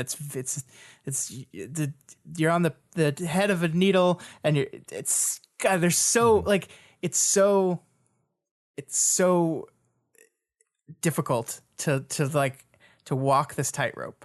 And I think the book is doing it. The book is succeeding in it, and it didn't have to. Like, that's the whole thing, right? Like, this is a choice. And it's enhancing the story in a way that you could have played it safe. You could have just done the one part. You could have just had Victoria, say, like, the chapter opens and Victoria's perusing through her thing. She's reading through diary entries, each entry worse than the last. And then she goes through her speech about how close it is. It's so close. And she understands why Jessica bought it. Like, you could have just done that part of it, but that's not what this author does. And it improves the mystery. It improves the confusion. It improves everything. Every part of this works better because not only was he willing to show the diary, but he nailed it. Yeah, it actually works as like this dark Victoria that we're looking at here is characterization for the antagonists that we have not met yet. Yeah, whoever wrote this, we are getting characterization for them. We don't know who they are yet, but when we meet them, we'll know they're the one who wrote this. And all of the conniving two-facedness about this, that applies to whoever that is that we're going to meet. I like that. I liked it a lot. It's amazingly efficient writing. Yeah. I think one of the most horror-awesome things about the diary is that it wouldn't just torpedo Victoria's credibility with the team, although it would certainly do that, but it would also, I think, cause each of the individual members to doubt their own progress. Yeah. Just like you said, why Jessica would be doubting their progress, they would be doubting their own progress. That I didn't actually improve. I didn't actually make progress. This was all part of a complex, elaborate manipulation effort by a conniving jerk to get me into a place that I'm most useful to her. And that completely destroys every little bit of progress that these characters have made. Yeah, it's so evil. I love it. Yeah, it's almost as if this whole thing has been specifically orchestrated to do just that. That's what it's trying to do. Yeah, one might think. Yeah. So I think in the end, I ended up not being sure if what we just read was like the actual text of the diary, or if this was Victoria's kind of mental synopsis of this is what the diary basically said about me and how I think about people. Yeah, I lean towards it was the actual text of the diary. After sitting there and reading it a couple times and reading through it and watching the structural changes and the tenses of the verbs that were used, and it just feels like if she were summarizing the diary, it would have been written differently. Mm-hmm. Now, I'm not 100% sure on that either. I don't know. But I'm leaning towards that we were seeing actual literal entries from the diary, which, by the way, is very interesting because the entries that she's reading is stuff that just happened, almost as if this diary entry was written literally as she's sitting there, or as she was traveling home to get to her computer, or the second she walked in her door, the diary entry appeared on her computer or something like that. Right. Because it's about stuff that just happened to her. So yep. I think because of the paragraph format is very different. Wildbow usually doesn't like using paragraphs that are too long. He likes to break his paragraphs up more. And here the paragraphs are very long. The verb tenses are different. It's like I'd done this. Like it's kind of the way you would tense verbs if you were writing an entry in a diary. I tend to think it is the diary itself, but I would be willing to hear, arguments otherwise. I think I've gone back and forth on it, actually. I think maybe right now I'm leaning more toward it is the diary, but I don't think it matters a huge amount. It's not that important, no. You're getting the content either way. Right. You're getting the content of the diary either way, which is the important thing. Yep. It doesn't matter if it's the exact words. So one thing I do notice is that the diary reuses this phrase that she just used with Jessica. She says minimize the damage and maximize the gains, which I guess you mentioned this is stuff that just happened. Yeah, that's really great. That's a really great pull. I didn't catch that, but it's like it's almost as if the person fucking with Victoria heard her use that phrase and put it in the diary specifically because she just said it, right? Yeah. Right? Yeah. Or it could just be that it's a phrase Wildbow enjoys and therefore used it twice in rapid succession. But I liked the other reason better, so that's the one I'm going to go with. I mean, I feel like there's a good chance that it is because it's Victoria using it both times and in a context where it would be horrifically damaging to her, you know? Yeah, true. So, but yeah, like just to get into the contents, like Byron, it's good that Moonsong and him broke up because now all he has left is Cape Life, and that makes Capricorn a more solid team member. Rain, he's a pushover. I can use his regret as a tool to push him around. Ashley's like a cat. I just have to keep her believing that violence is an option and give her a little bit of human connection through a Cape context, of course. And I can string her along forever. and it's all just like, we talked about it a little bit already, but it's all just perfectly like, yeah, it's all so plausible and evil. Yeah. Yeah, I know. I don't want to, it felt, when I was reading it, it felt cradle-y to me. And I only mean that, I don't mean that I'm not, speculating that Cradle is somehow mysteriously involved in this diary. What I'm saying in that is that it reminded me of the transactional thought process of Cradle in his interlude, how everything was viewed as how it would benefit him, a choice that would benefit him, how it would improve his relationship with the person, like very emotionally dead, very transaction based, very uncaring, very cold. That's what it reads like. And I love it. Like it's so good. It's so good. I know I've said this 100 times, but yeah, I love this whole opening section so much. Yeah. Yeah. And then like we talked about, it goes on into, I couldn't blame Jessica for doubting me. Reading this, I was starting to doubt my own reality because it was close. There were thoughts in there that mirrored thoughts I'd actually had and lines in there that paralleled things I'd said in reality if they weren't those exact same things. And like, it would be one thing if it were just, if that were it, like if Victoria read it and was like, oh man, this is dangerous. But she actually continues to reel from it for the rest of the chapter, emotionally and mentally. And again, I think this is great psychology because, sometimes we act in ways that are motivated by an urge to just be helpful and just be a good person. But very often when you're doing that, there's a voice in your head that points out like, hey, being helpful here is really going to score points with whoever you're helping. And it's hard to know as a person whether it was the scoring points or just that authentic altruistic urge to be helpful that actually got you there in the first place. And so it definitely is going to feel really shitty to have some thinker like nail you on every single example of this and insinuate, no, your motivations are always the worst ones and never the ones where you just want to help people to see them thrive. Yeah. And like internally undermine all your personal relationships.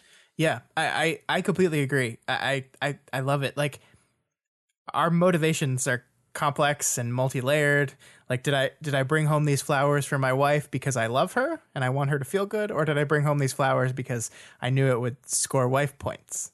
And like, if you're honest with yourself, it's probably a little of both, right? Like, I mean, honestly, like if you just sit back and be honest with yourself, the second part of the equation, the second part of that, the scoring part probably popped into your head, like,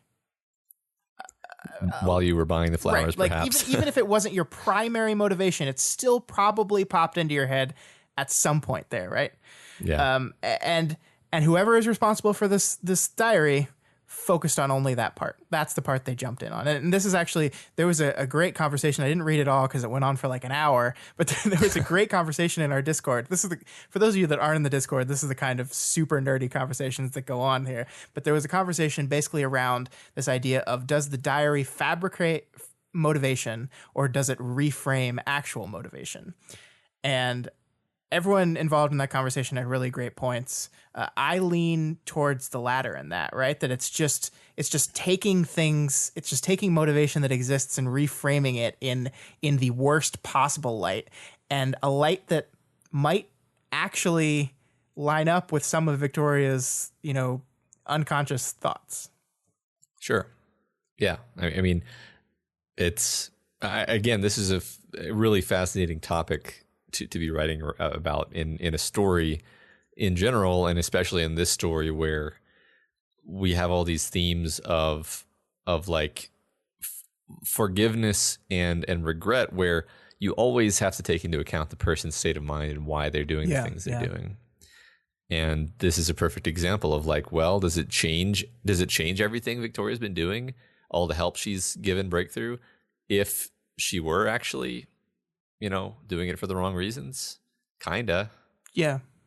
And here's what I love about this. At the end of the day, we're going to solve this mystery, right? We're going to find out who wrote the diary is one day. At the end of the day, we're going to find that out. But no matter who it is, Victoria is still forced into a mode where she's seeing a certain reflection of herself. And she's terrified that part of that reflection might be real. She's already this person that is struggling to find herself, to define herself. A person that both figuratively and literally does not feel human. And now she's being confronted with a lens of herself that is damn close to who she is, but makes her seem awful. Mm-hmm. It makes her, pardon my French, a fucky kind of monster. Mm-hmm. And I think regardless of who is at the end of this mystery, which I love that we're doing a mystery. I love we're going to find out I love that it's going to be part of some cool plot. I love it. It still is forcing our character to go through some really, really tough shit. And it's the best kind of tough shit when you mirror it, just as you said, to everything that we've been talking about throughout the story up until this time. Yeah. So speaking of just like the fact that she's struggling with all this, as she's reading this, she's actually in the room with the team. And there's this tone of like positivity and bustle with the team. They're making costume changes and having, lighthearted discussions. And Victoria just like can't engage with it. She tries to say the types of things she would normally say, but it feels hollow and forced. Mm-hmm. It's like having her motives called into question by the diary has robbed her of all her conviction, even in normal life. She's like, am I only, subconsciously maybe, am I only saying this because, I want to suck Kinsey into my cape world or whatever? Yeah. Like everything from her coaching role now feels manipulative to her. And I mean, basically, I think this is, fairly clear, but I think the diary has basically kind of mind whammied her. Like it was written with the purpose of undermining her. Yeah. I think that's a perfect way to describe it, and I completely agree. That's what we get throughout the section. Every thought, every action that she has from now on is going to be framed in the context of this lens she's seen herself through, and whether or not that is an accurate lens. And in this moment, she says this, which is a very brutal bit of honesty here. To Jessica, every conversation and friendly debate I'd had with her over things like cape names and what a healthy life for a parahuman looked like had to have taken on a darker tone after all of this. The diary struck close to the real, but with a consistent tone throughout that had to be an anathema to someone like Jessica, who wanted to heal, find a more human balance, and who had trusted me to help. So it's basically the book kind of declaring that the diary was almost specifically crafted to be a trigger to not only Victoria, but to Jessica Yamada herself, right? Like the tone, the direction of the diary is let's fuck up Jessica and therefore ripple effect through the entirety of Breakthrough. Yeah, I think the Tattletale almost insinuates that getting it to Jessica was like part of the plot. Right. Like yeah.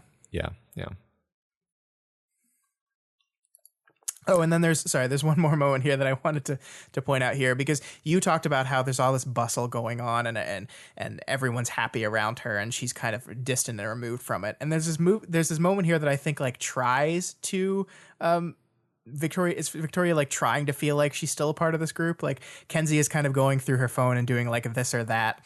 And she says, then Kenzie tapped on her phone, this or this, from a vaguely Vista-ish costume with a skirt built into it over textured leggings to a costume with more of a bodysuit look, overalls over a skin-tight top. And then she thinks to herself, Ashley's going to pick the first because it's got a skirt. And then Ashley says, the first one. So, I mean, that shows, I think it's cool because it shows that Victoria has a very good understanding of Ashley. And we skipped over the fact that the diary hints at a non-platonic relationship between them. And that's wonderful. But I think what more of this is doing is she's almost like she's saying that Ashley's going to pick the first, almost like in her head to reassure herself that she has understanding of these people. To like I think she's feeling removed from this group now, and she's feeling apart from them, and she's feeling different and wrong. And it seems like that's a attempt at a connection that can't go as far as to actually connect, right? I know her, I understand her, but I can only say that in my head now. I can't actually connect with her literally anymore. Mm-hmm. Yeah, it was an interesting experience reading this part, because like my brain was inserting things that were not in the text at all. I felt like everyone in the scene noticed that Victoria is extremely upset, and they're like going out of their way to kind of support her in this moment. Like I forget whether it's Capricorn or Rain, but like someone just kind of like jumps in to kind of reaffirm whatever it is that she says at one point. And like I almost imagine like the characters kind of like sharing glances between each other, like what's up with Victoria. I don't know. I love the scene. Before the scene ends, though, Victoria has to shoot down Hookup as a name for Darlene. Which is I love it. fantastic. I love it so much. Yeah, I love all the names forever. So disappointed by not being able to be Hookup. It's perfect. And then Victoria continues being extremely emo on the car ride to the Undersiders. Actually, it's to the chicken tenders later. Yeah, it's chicken tenders to see Tattletale. Yeah. So the text: as we entered the yet unnamed junior team's headquarters, a chair slowly swiveled 180 degrees. Chicken Little sat in it, stroking the pet in his lap. That pet clucked right on cue. Welcome back. Oh my God. How amazing was that? Yeah. That was like, this is the greatest moment in the entire story. He's got his lair. Yeah. He's got his evil lair chair. He's even got like the cages lined around the sides of the room, kind of like Taylor did with her, all her spiders. Yeah. Oh my God. It's the greatest thing I've ever seen. I loved it. I loved it so much. I love this whole section. And I mean, I'm not going to go into this in tremendous detail, but like just the chicken tenders being delightful is just, I mean, it's a major pick me up too, because Victoria's just been getting punched in the face repeatedly for this whole arc so far. Yeah, so yeah. This is a little bit of relief from that. It is. And it is a pick me up, but what also it is this wonderful use of contrast to, I think, like, drive home how bad off Victoria is right now, because like we're cutting back and forth between these like delightful, happy, like, for lack of a better word, chirping children, and like then we cut back to Victoria, who's just like down and dire and serious, and like she can't even really enjoy their silliness on some level. Like she tries to a little bit but can't really, and that contrast, that difference between the two of them really just reinforces this whole feeling that she has. It reinforces like how removed she is from the group now. It's almost like she feels like she doesn't belong on some level. Yeah, I think you're right. There's the simultaneous, like your attention is almost flipping back and forth between the chicken tenders and Victoria as you're thinking, like, it makes her feel even more from the outside looking in. Yeah. And then you're also kind of laughing about, the chicken. Right. So yeah, we're totally spoiled for like awesome character interactions in this chapter, because now after all of that, we get this awesome Tats and Terry's showdown. Yeah. Terry's Ant Tail. There you go. Okay. So Tattletale starts out being a huge pain in the ass. I'm not even sure how much of it is like playing and negotiating hardball, and how much of it is her like actually not wanting anything to do with Victoria. Because she also says some downright shitty things about Kenzie, which don't seem necessary. Yeah, those are really harsh. Really, really harsh. Yeah. But I think it's interesting how this conversation starts, because the first word that Victoria says to Tattletale in this conversation is help. And she says it's a non sequitur. She wouldn't know what I meant. I need help. She probably would know what you meant a little bit because she's Tattletale. But like this is the opening salvo of this conversation is Victoria laid bare, desperate, asking for help, just saying help me, help. And yeah, Lisa's a dick. And Victoria's desperate. She's giving her whatever she wants, anything. And Lisa's still being her very typical self. And I like this moment where like, she's like, I can't use your help. You guys draw a very strong line in the sand. And Victoria's like, well, it's not that strong lately. Which I think is like both true, but like only something Victoria would probably admit in her desperation. Like, I don't think she would probably just admit that normally. But she's like desperate right now. And I think as much as things are not cool between her and Tattletale, she has like a lot of the lines that used to be between them have been eroded. Sure. And maybe she's admitting that a little bit. Yeah. Let's talk about those Kenzie digs a little bit though. Because this isn't the first time that Tattletale has taken the opportunity to talk about how terrified she is of Kenzie. Yeah. I'm not even sure if I get it. Like what does she know something we don't know? Is this just that thing where her power kind of puts the worst possible spin on everything that we've kind of pointed out recently? I don't know why exactly Tattletale's reacting this way. I think it's that. I mean, I think we've seen like how crazy protective she is of Chicken Little. Like she like is so like will go out of her way to make sure he's okay no matter what. And she's probably getting these reads from Kenzie, who is a troubled person who is going through a lot of shit. And yeah, her power, along with her like her motivation to protect her ward, is kind of colored by this read she's getting from Kenzie to a point where like she's interpreting the worst possible version of who she is. Yes, that's what I think it is. Yeah, there's also, this just popped into my head, but there's a sense in which Kenzie is like a natural competitor to Tattletale, and maybe on the powers level even, that her power is like this surveillance tinker is stepping on my toes. Yeah. I have to be the smartest person in the room. I like that because it plays into Lisa's general insecurity about having to be the one who knows the things. Yeah. I think it's both of those things. Cool. Yep. So Victoria now physically intrudes on Tattletale's space and pushes her chair back. She is becoming a little bit of a bully lately. I mean, I don't disapprove. Yeah, but it is the second time in as many chapters that we've used that word, bully. Bully is a very heavy, dense, rich, filled with meaning word in the Parahumans universe. Like, we know this. That was one of the huge things about the entire last book. Jessica told her not to bully her, and then Tattletale here literally says she is bullying her. So, I mean, this is charged wording here. Yeah.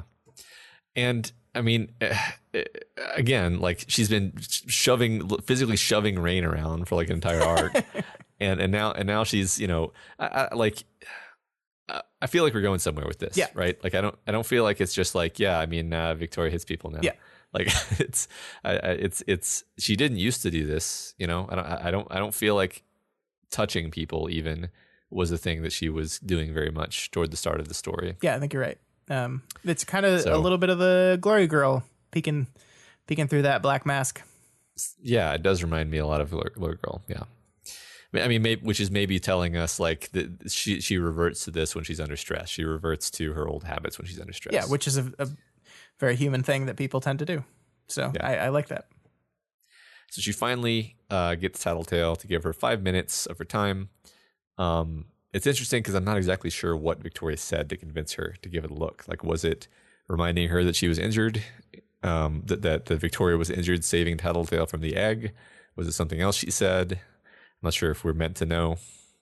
Yeah, I mean, I think yes to all that. Like, Victoria was willing to get a little tattletale-y there in the conversation. She was willing to poke at Lisa's wounds, just like Lisa was poking at her wounds, and cash in chips and turn in favors. I think it's probably a combination of that intriguing Lisa and also her seeing like, oh, she thinks I owe her a favor and she's cashing it in right now.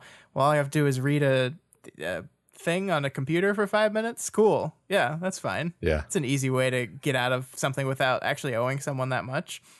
So I do see Lisa working that way. Yeah. Yeah. So there's a bit here that I want to focus on a lot with you because it kind of goes back to our element of minds being altered, right?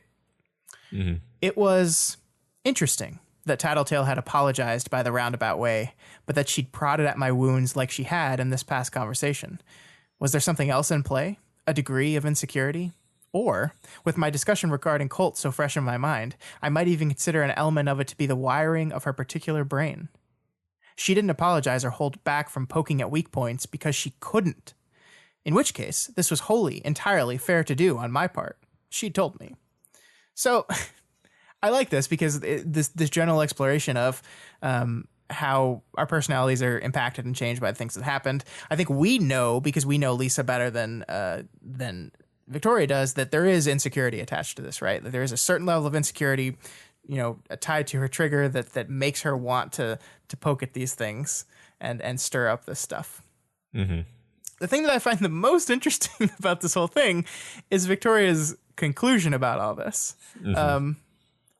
She can't hold back from poking at weak points because if it's true that her brain is wired this way and she can't hold back from it, in which case it's entirely fair to me to do it back to her, which is, that's interesting, right? That's an interesting conclusion to make on this whole thing. It's like saying if someone has brain damage that they have to do something a certain way, I'm allowed to do that back to them. If someone has Tourette's, right, I'm allowed to respond to them by saying, yeah. Exactly. It's like, huh. She told me it was okay, so it's fine that I do it. And I'm not like trying to rag on Victoria too hard. I think this is in line with like the level of desperation she's in, right? Like, she still feels the need to have a reason for why this behavior is okay in this case, and she's much more willing to stretch that reason because she's desperate. Yeah, I think I maybe even chuckle a little bit at that. It was entirely fair to do on my part. Entirely fair, yes. Yeah. She pokes at my wounds. I will poke back. Yeah. Because she has brain damage. Right. Yeah, like exactly. So Tattletale deduces after reading the diary that Victoria didn't write it, that it was crafted, and it's going to be used against her and Breakthrough. And she also surmises that whoever is behind this probably did something similar to other teams, and she wants to spearhead an effort to figure it out and to stop them. And then the chapter ends with her saying, come on. She got to her feet and stretched. We, us, investigate. I love that. I love the we, us. It's like a perfect way to like make this bond clear. Victoria becomes the Watson to Tattletale's Holmes. Yeah. I'm so excited about this, Matt. There's so much potential to be mined from all of this. Like the detective story itself, just the partnership between these two people that like rub each other the wrong way. I really want to see how Wildbow writes just like a good old fashioned mystery, like detective mystery. Well, a good old fashioned buddy cop mystery. Right, exactly. And I know like this is eventually probably going to escalate and lead to some like big high stakes plot.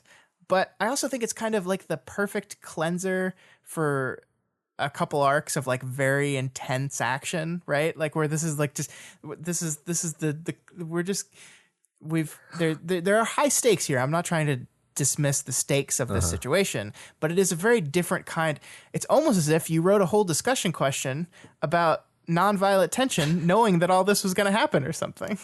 That may have been a factor. Although if it was, I forgot that was why I thought of that question.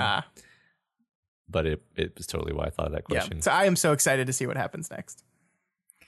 Yeah, me too. So let's move on into the community spotlight, because this is there's a lot of discussions, some really great answers to that question of discuss your favorite example of a type of nonviolent tension in Wildbow stories. So first, from the Roundest Frog, they say all this story she's had, she, I guess being Victoria, she's had more and more issues added onto her plate that simply aren't resolved. Amy, Carol, Sveta, and Weld, Rain and his cluster, the team as a whole, her mounting injuries, the wretch, her murder, and probably even more that I've forgotten. On top of all that, Victoria hasn't really had an arc yet. It looks like that may change with this current one, but thus far in the story has largely revolved around others.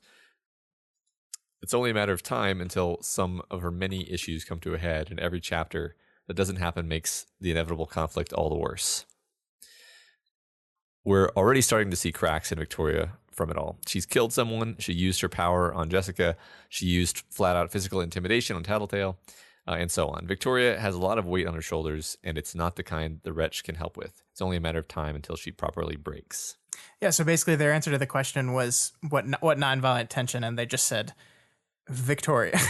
Yeah. Which I think is actually a pretty good answer.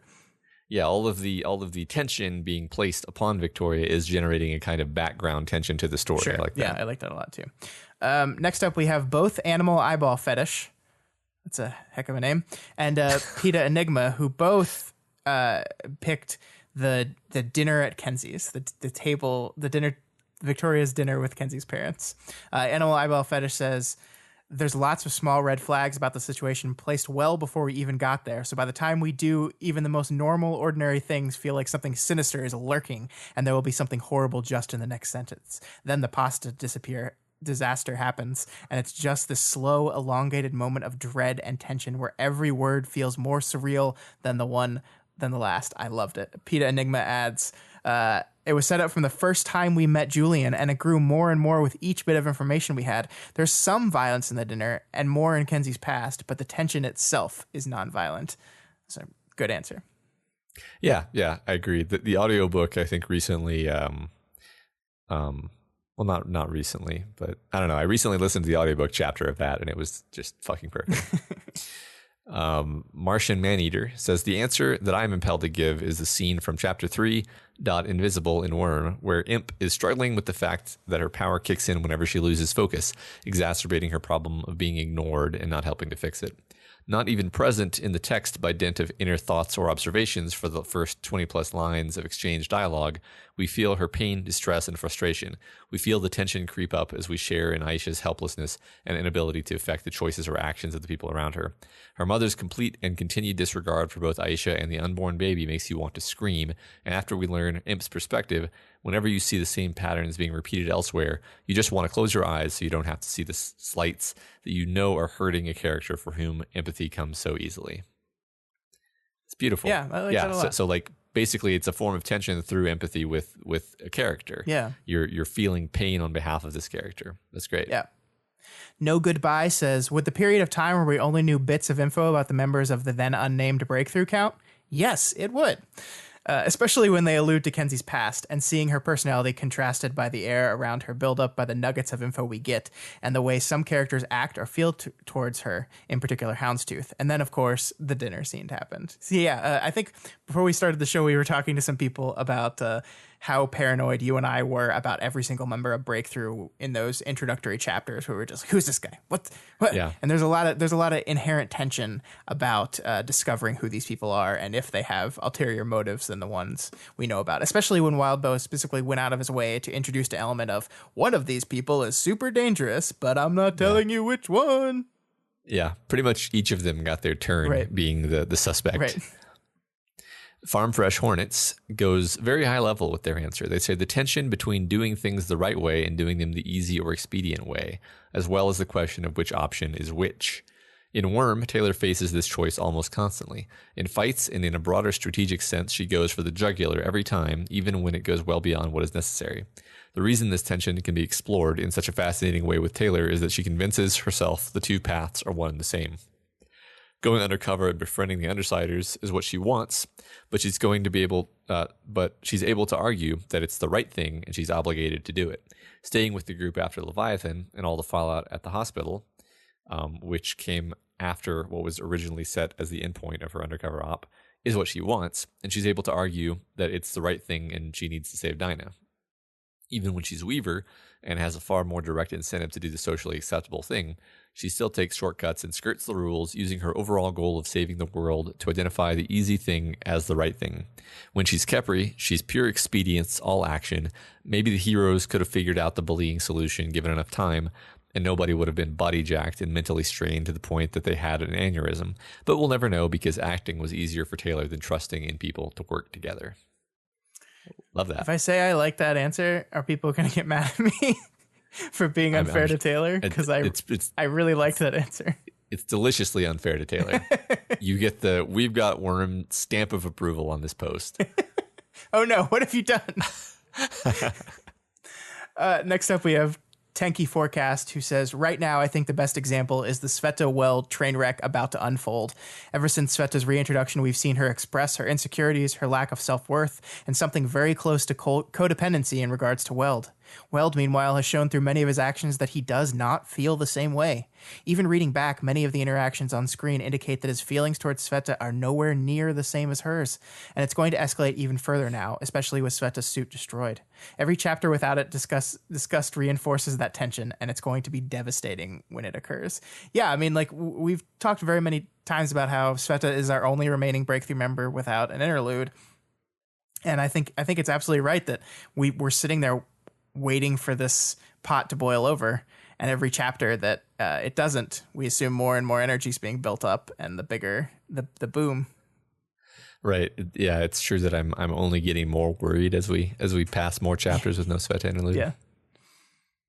Killer Kino says it might not count due to the implied violence and the very real violence at the end, but Taylor being interrogated by Alexandria is probably my favorite non-violent tension example. Taylor starts the situation as level as possible, turning herself in, getting a lawyer, at least outwardly appearing to be ready to work within the legal system. As soon as we know Alexandria is there, the tension knob gets stuck at 11, having been revealed to the public as a parahuman and to us as a bully pretender. Ha. We know Taylor has something in her toolbox for this, but she thought she wouldn't need it anymore after dealing with Emma. Taylor is now locked in a box by a bully who is also taunting by implying that she is physically and socially isolated, perfectly recreating her trigger, which is a point that I never noticed before. She's locked in a box. Yeah, that's really good. Knowing what we do both about both of these characters lets us know how it ends as soon as it starts.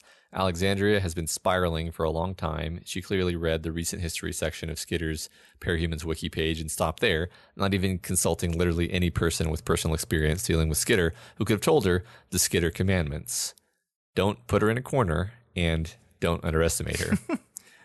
I love that. Taylor, on the other hand, has done the right thing and complied with everything asked of her, even though she got sick of the right thing obstacles years ago. She's riding an emotional high, willing to pay any price to change the way things are, and more sure of herself than ever. Alexandria doesn't seem to understand the phrase sudden and extreme violence, and even with all these defenses built up, manages to insert the keys, flip the cover, and enter the nuclear codes.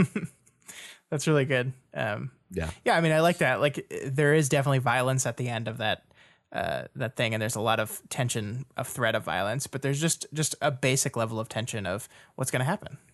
What's going to happen? Could go anyway. Yeah. Could go really pretty much anyway. It's the uncertainty. Yeah. The uncertainty is what brings the tension. Mm-hmm. Next up, we have Fusion Gun, who says the Dallin family barbecue at the end of Ward Arc 1. Once we find out Victoria is the protagonist, there's the inevitable little thought in the back of the mind about Amy. It's one of the benefits of writing a sequel, having those tidbits of conflict and relationship drama that stick from the first story, even more for secondary characters like Victoria. Even throughout the community center fight, her thoughts turn to Amy, first by accident in Murray of Dean, and then when Snag's emotion power hits her. We get little bits of info that her force field might not be function the same way, but it's never made explicit. Breadcrumb after breadcrumb that maybe Victoria wasn't put back together in the same way she used to be. Then, after she has a shit day, loses the fight, sees Fume Hood get shot, and loses her job, all she wants is a little comfort of home and family. But almost immediately something seems off. Fucking Supermom Carol flinches a bit when Victoria admits that it's been a bad day and tries to cover with small talk about desserts and forgotten uncles. Then Crystal sees her and freezes, and so did my heart. Because of course Amy is in the house, because things can never be easy when you're a Wild Bow protagonist. So yeah, I mean, that is a really great moment of nonviolent tension, right? Because the second she walks into the barbecue, something's wrong. Like we know that the text is very clear with that something's wrong, and it keeps kind of turning that screw and ramping up that tension slowly until that moment when Crystal's there, and then you're like, oh fuck. Yeah, and it's great because Victoria's had just this absolute shit day, and she's just looking forward to relaxing with her family. Yeah, and it's like no, opposite of that now. Mm-hmm. So yeah, it's fantastically horrible. VTech 325 says the conversation between Jessica and Victoria in Black 13.3. what a interesting thought. Yeah, surprising. It's almost as if the question was written for that Matt. Maybe. So while Jessica might think violence is on the table, we're so thoroughly in Victoria's head where a physical confrontation is the furthest thing from her mind. She's just so confused and grasping for some way to understand and salvage the situation. And with each passing exchange, you can see her stress noticeably increasing. Yep. Really good answer. It's great. Probably the best answer since that's the one Matt wanted it to be, clearly. Yeah, that was the correct answer. Yeah. So. Kausubalu V2 says Taylor versus Dragon and Defiant. While some of the buildup in this confrontation is arguably violent, the scene in the cafeteria certainly isn't. D&D have Taylor cornered. They revealed her identity to the public and are trying to talk her down to come with them peacefully. Taylor sees the trap for what it was, but not one to be out-escalated, walks right out the damn door without anyone getting hurt. It's a moment of triumph and catharsis for the reader, but underneath the success is also a moment where the stakes for everyone change. The heroes have stopped even trying to play by the rules, the people have given up on the idea of lawful safety, and Taylor herself is personally in one of the worst places she's been up until that point. Sure, she gets away, but the outcome promises a whole lot of things to come that seem unavoidable and tragic, and, well, tense. Cool. I like it. I still remember that scene. It is so triumphant, right? But there is such a level of tension. Like the tension is like, it's not like violence-based tension, but it's just like you don't know what's going to happen. Like you just don't know what she's going to do. Yeah, you don't know how she's going to get out of this, and it's bittersweet too, because even though she gets out of it, she's not like happy. You know, we're pumping our fist on her behalf, but her identity is blown now. Yeah, her dad's found out about it. It's a great scene. It's funny how often this scene comes up as an answer, like almost whatever the question is. If the question is like, what is your blank parahuman scene? It'll be the cafeteria scene. Yeah, because it's great, Matt. It is.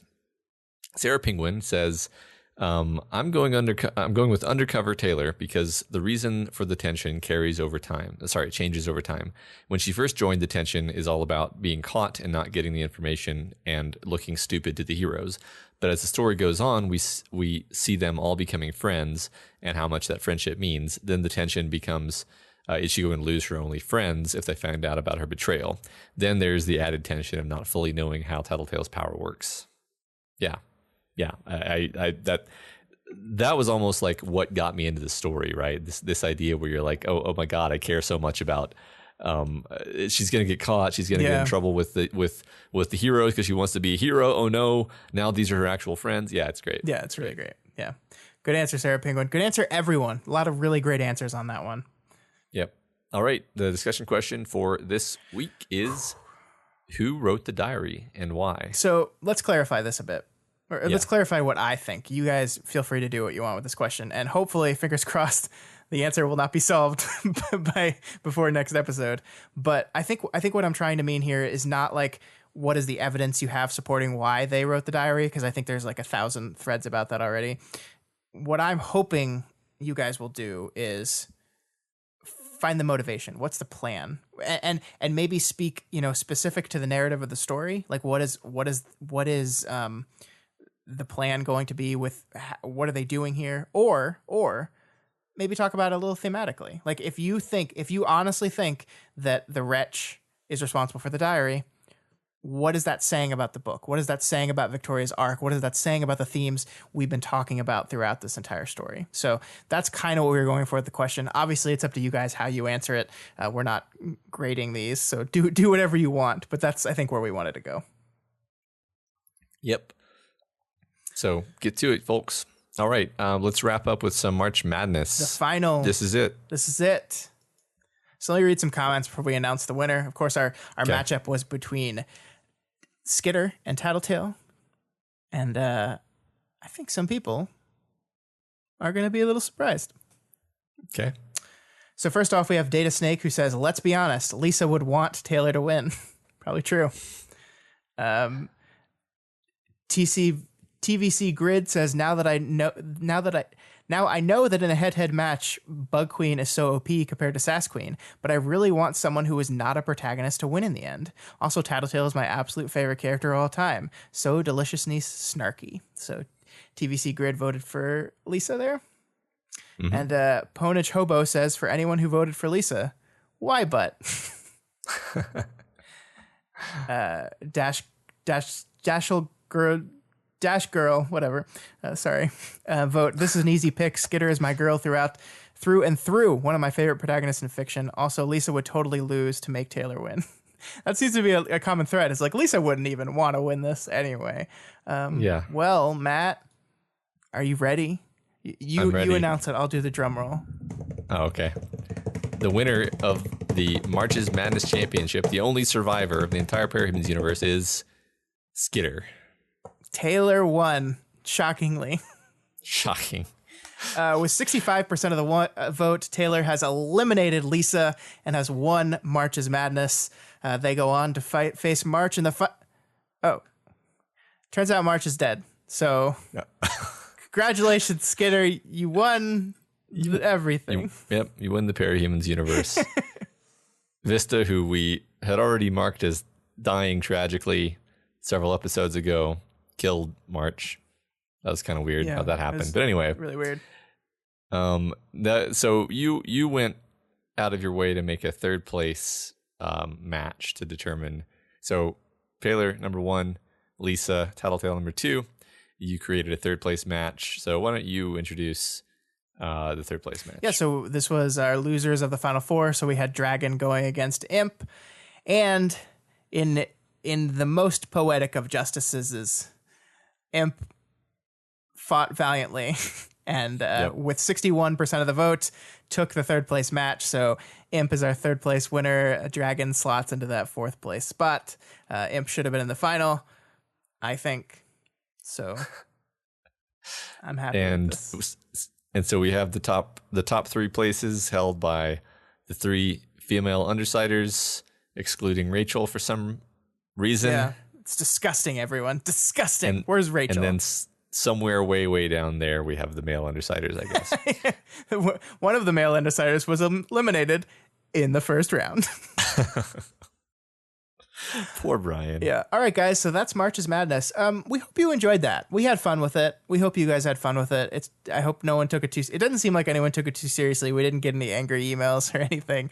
So that was fun. Yeah. Well, thanks, Scott, for putting that together. Scott did like literally 99.7% of the work for March's Madness, and it was just fantastic. I enjoyed it, and it looks like everybody else did too. Yeah. So thanks, Scott, for that. You're welcome. So that's all we got for you this week on We've Got Ward. You guys are all part of this show, so feel free to provide us with advice, questions, or thoughts on this week's reading. You can reach us via email at gotwormpod@gmail.com or over at our Twitter account at gotwormpod. One thing I'm thinking about doing, Matt, is something I'm tentatively calling Fan Art Friday, which is just where I'm going to use our Twitter account to highlight some fan art that's on the Reddit thread, just because I've been seeing a lot of really great fan art on the subreddit, and I know a lot of our listeners don't check Reddit. They don't like Reddit very much. So I thought this may be a good place to put some great fan art in one place. So I think I'm going to start doing that, not this week, but next week. So this is one of those things where I ask you guys for help with that, because I monitor the stuff, but I know some of you, there's strength in numbers. So if you guys see some fan art that you want featured on this Twitter thread that'll go out every Friday, you can email it to me. You can DM it to the We've Got Ward account or the gotwormpod account. Just send it to me. Send who the author is, a link to their website if they have one. And if it's your work, you can do that too. I don't care. I think it's just something we want to highlight, some of the incredible fan art that's happening in the community. It's amazing. Outside of just our contest. Yeah. That almost every week there's just mind-blowing things in there. Yeah, I look forward to that. So yeah, if you're not already subscribed to We've Got Ward, we recommend you do so and never miss an episode. You can find us on iTunes, Stitcher, YouTube, Google Play, and pretty much anywhere else that you can find podcasts.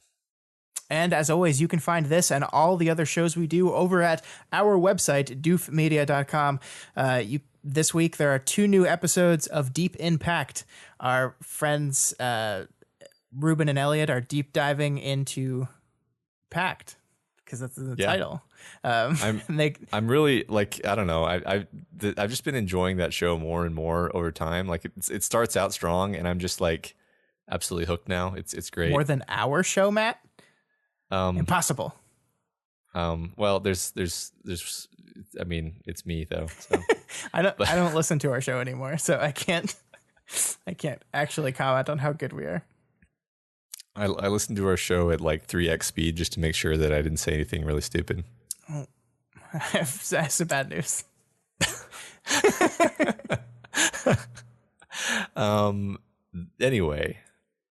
Anyway, if you like any of our shows and you want to support them, consider donating to our Patreon account, patreon.com/doofmedia. You can donate $1 a month or whatever else you can afford. Supporting us on Patreon gives you tons of great bonuses like voting in our quarterly fan art and costume contest, Q&A sessions, access to live streams of our recording sessions, and our excellent Discord chat. Special thanks to a whole bunch of people this week. We have 5 new Bidoofs: Josh M., Matthew G., Fireaxe, NMCS, and Dravino, all at the $1 level. Thank you, y'all. That's great. We have a new Doof Troop member, Simon A., at the $10 level. And we have a new Supreme Leader Doof at the $45 level. Torch Salesman joins us. Wow. Welcome, everyone, to the Discord, to the community. Thank you so much. I don't know what it was about this week, but I'm so flabbergasted. Thank you guys so much, all of you. To have 8 new people in 1 week, 7. I can't count. 7 new people in 1 week. That's wonderful. Welcome to the community. I'm so glad that you're here, and that you guys support us. It means the world to us. We really, really appreciate it. Yeah, absolutely. And I hope to see y'all around the Discord. Yeah. And of course, make sure you head over to Wildbow's Patreon, patreon.com/Wildbow, and donate to him as well, because this is his world and we're just playing in it. And if you cannot afford to donate right now, that is absolutely okay. You can instead help us out by heading on over to Apple Podcasts and leaving us a rating and a review. This week's Spotlight review comes from Mad for Heroes, all the way from the United Kingdom, who gives us 5 stars and says, "What an asset this podcast is to Wildbow's writing community. This podcast has got me through hundreds of hours of working in the lab, commuting, cooking, and cleaning. I've actually become a lot more productive since finding it. When I tell people about Worm and Ward, one of the first things I mention is that there exists an amazing podcast that analyzes and discusses the work in a way that greatly enhances the reading. Matt and Scott are funny, insightful, and much more intelligent than I am when it comes to picking up all the small extra parts that would only usually be noticed on at least a second or third read. Whether you're listening after finishing Worm or listening while you read along to Ward, it allows the reader to expand their understanding of the books to a level that could not be achieved without it. If you have read or are reading either Worm or Ward, this is a must listen. I love this. Mad for Heroes, thank you. I'm so I don't know what to say anymore. Like I just between our new patrons and between these reviews, I'm out of words. I've run out of words, and we appreciate everything. This is just such a better thought out thank you message than I've ever expressed to anyone in my life. Yeah. So I'm super bad at thanking people, and so seeing people that just knock my socks off with their kindness here, it's thank you guys so much. Thank you, Mad for Heroes, and thank you everyone that has taken the time to leave us a rating and a review. We really do appreciate that, and we appreciate all you guys still listening. It's been doing this for a while now, and there's all these people still listening. I know, we really do. We really do. Yeah. Well, that's all for this week's installment. Next week on the show, we will continue with Arc 13 Black, with the first of hopefully many editions of Lisa Wilburn and the Mystery of the Totally Bogus Diary, a new pulp detective novel conveniently set inside the novel Ward. I can't wait. Victoria really is the perfect Watson.